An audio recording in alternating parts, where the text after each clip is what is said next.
नमस्कार. प्रतिविश्व एक श्रवणोत्सव या यूट्यूब चॅनलवर तुम्हा सर्वांचं मनापासून स्वागत. मित्रमैत्रिणींनो, आज मी तुमच्यासाठी घेऊन आली आहे कविता स्वरांनी मोहरलेल्या या माझ्या पुस्तकातील हा एक लेख. ही वाट दूर जाते. वाचते हां. दिवाळीचा सण आला आणि संपला सुद्धा. अंतरीचा दिवा विझू न देणाऱ्या गोड आठवणी वर्षानुवर्ष आपण जपत असतो.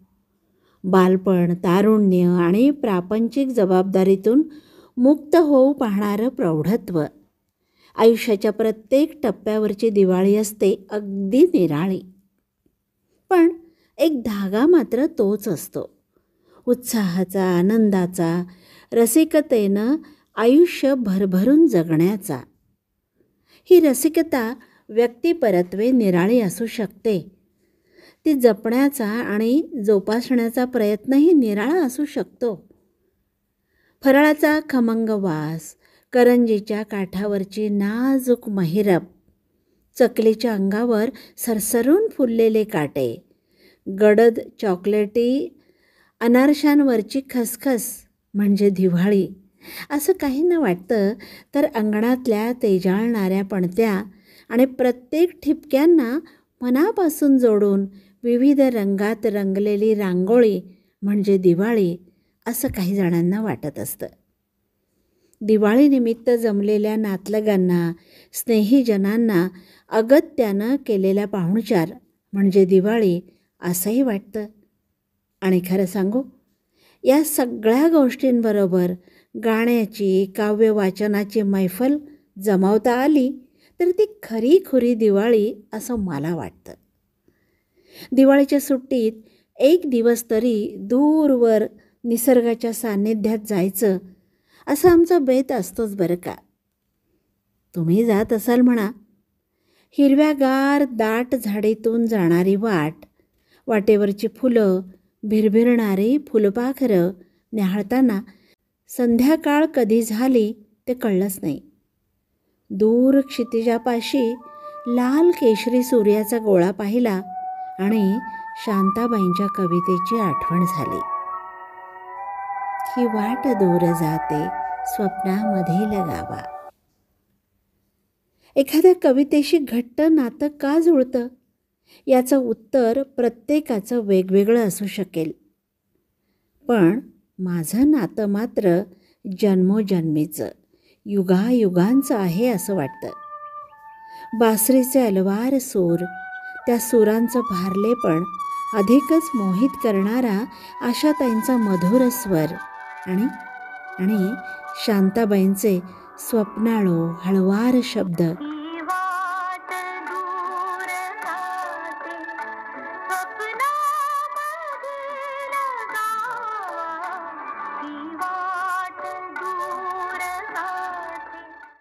व्हायलिनचा गज अर्थात बो आपल्या काळजावरूनच फिरतोय असा भास व्हावा असं पंडित हृदयनाथ मंगेशकर यांचं संगीत. त्यांच्या गुरुस्थानी असलेल्या सलील चौधरी यांच्या संगीत रचनेचीही आठवण करून देणारं संगीत लाभलेली ही कविता. ही वाट दूर जाते स्वप्नामधील गावा, माझ्या मनात लाका तेथे असेल रावा. मित्रमैत्रिणींनो, 12 ऑक्टोबरला शांताबाईंची जयंती साजरी झाली आणि 26 ऑक्टोबरला पंडित हृदयनाथ मंगेशकर यांचा वाढदिवस साजरा झाला. काव्यरसिकांना अक्षर दिवाळी साजरी झाल्यासारखी वाटली. दिवाळीत प्रदूषण करणाऱ्या फटाक्यांच्या आवाजापेक्षा शांताबाईंचं हे भावगीत गाणाऱ्या आशाताईंचा आवाज ऐकणंच आम्ही जास्त पसंत केलं. दिवसभर कानामनात हेच शब्द गुंजारव करत राहिले. जेथे मिळे धरेला आभाळ वाकलेले, अस्ताचलास जेथे रविबिंब टेकलेले, जेथे खुळ्या ढगांनी रंगीन साजल्यावा, माझ्या मनातला का तेथे असेल रावा. धरती आणि आकाश जिथं भेटल्यासारखं वाटतं ते क्षितिज, आणि क्षितिजावर टेकलेलं मावळतीचं सूर्यबिंब, खुळ्या ढगांनी लाल कुसुंबी रंगाचा ल्यालेला साज, अशा सांजवेळी भेटेल का माझ्या स्वप्नातला रावा? वा, नयन मनोहर दृश्यात्मकता आणि अनामिक हुरहुर व्यक्त करणारी ही कविता किती वेळा ऐकावी? खरं म्हणजे हा प्रश्न कवितेतल्या प्रश्नासारखाच कितीही वेळा ऐकला तरी ताजा टवटवीत आशाताईंच्या स्वरांसारखा. माझ्या मनातला का तेथे असेल रावा.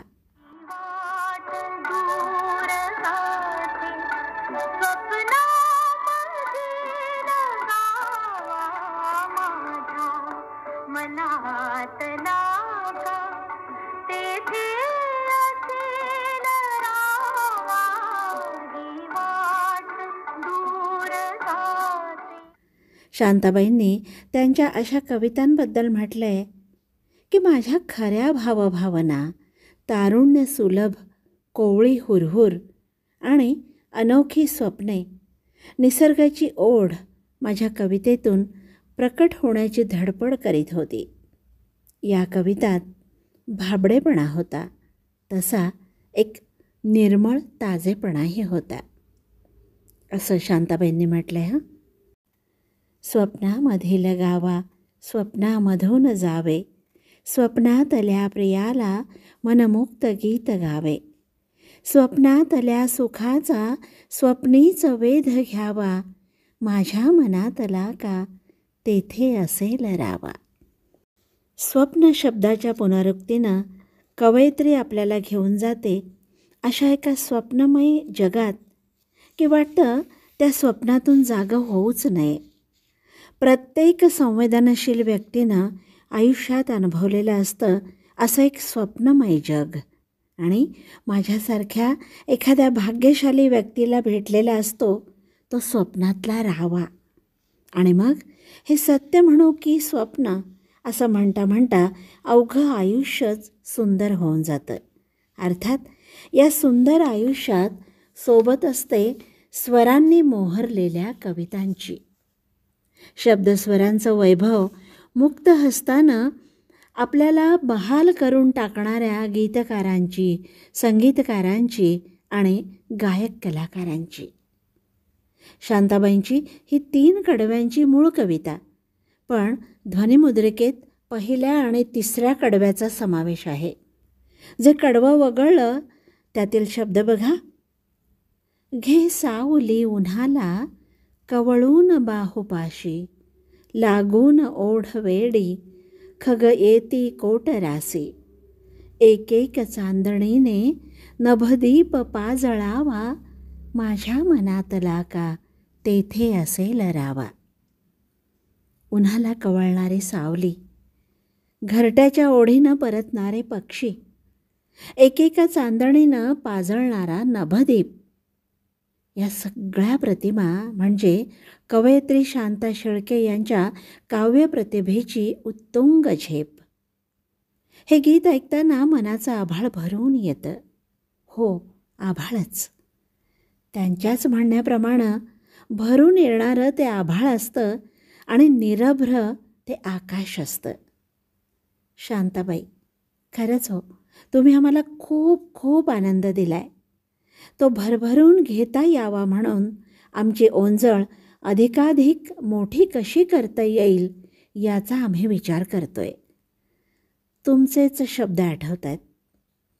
प्रत्येक शब्दावरी माझा ठसा माझा ठसा, हे शब्द माझा चेहरा, हे शब्द माझा आरसा, शब्दासवे मी जन्मले, शब्दासवे मी वाढले, हा शाप हे वरदान, हा दैवे दिलेला वारसा, प्रत्येक शब्दावरी माझा ठसा माझा ठसा. शांताबाई, तुमच्या शब्दांचा ठसा मराठी काव्यरसिकांच्या काळजावर उमटलेला आहेच. हा ठसा मिरवण्यातच आम्ही हरवून जात आहोत. आशाताईंच्या स्वरांनी तुमच्या शब्दांचं बोट धरलं आणि त्याही निघाल्या स्वप्नातल्या वाटेवरून स्वप्नातल्या गावाकडं. भारल्यासारखे आम्हीसुद्धा त्यांच्या मागून चालत राहतो आणि ऐकतच राहतो ती स्वरांनी मोहरलेली कविता, नभदीप पाजळणाऱ्या चांदणीची कविता आणि आणि स्वप्नातल्या गावाकडं घेऊन जाणारी ही कविता. ही वाट दूर जाते, ही वाट दूर जाते, स्वप्नामधील गावा. ही वाट दूर जाते, स्वप्नामधील गावा. माझ्या मनातला